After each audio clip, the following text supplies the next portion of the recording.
see the sky, look if you can. Just let it happen. And what my dad was saying to me was this: by not resisting the experience of irrevocable change and letting it happen, then you'll get through it. But it's going to take time.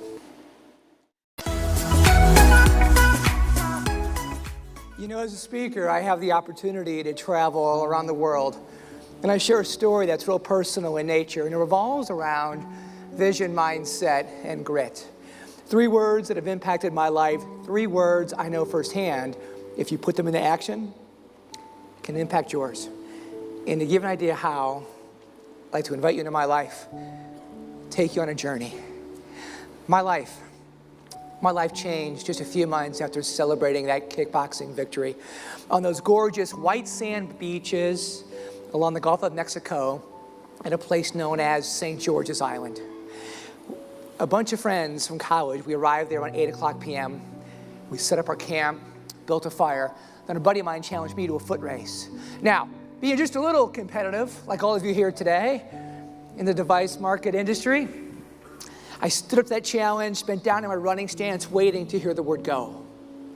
Imagine right now hearing that word echoing throughout the air.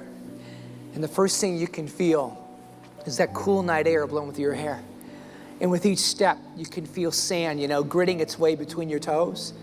And as you leaned across that imaginary finish line, you could even taste salt in the ocean air. That run turned out to be one of my best. But what I could never envisioned was how that run would also be my last. You see, when we walked back to camp, another friend was waiting for us, and he simply said this. He said, "Do the 2 of you mind taking a ride down the beach to go find some more firewood to keep our bonfire burning throughout the night?" So we said, "Sure, why not?" And that's when I jumped into the passenger side of my buddy's car, and off we went.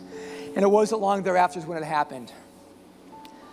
My friend Ed was driving way too fast.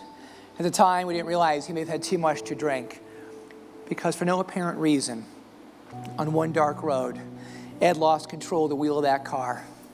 He ran off the road, and he crashed into a mound of sand, sending that car hurling into the air before tumbling back to earth end over end.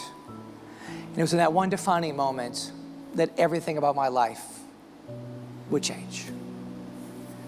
One of the first times that I came to, I remember laying there in the emergency room, and I couldn't move anything from my shoulders all the way down to my toes. And that's when Dr. Stringer walked in my room, my neurosurgeon, and he said this.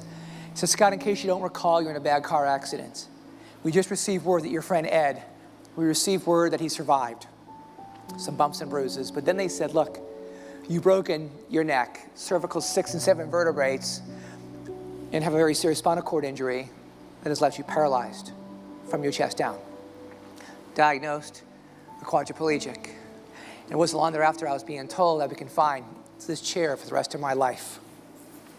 When Dr. Stringer walked out of my room, the first one from my family was my dad. He walked in, and he walked in with a golf club similar to this one. He rested it by my side as nothing more to give me something to shoot for, knowing I too was also an avid golfer.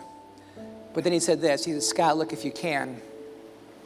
Just let it happen." And what my dad was saying to me was this: by not resisting the experience of irrevocable change and letting it happen, then you'll get through it.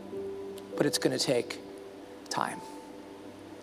What I could never envision in my wildest dreams was how a simple golf club, in those words, could provide me so much drive in that recovery.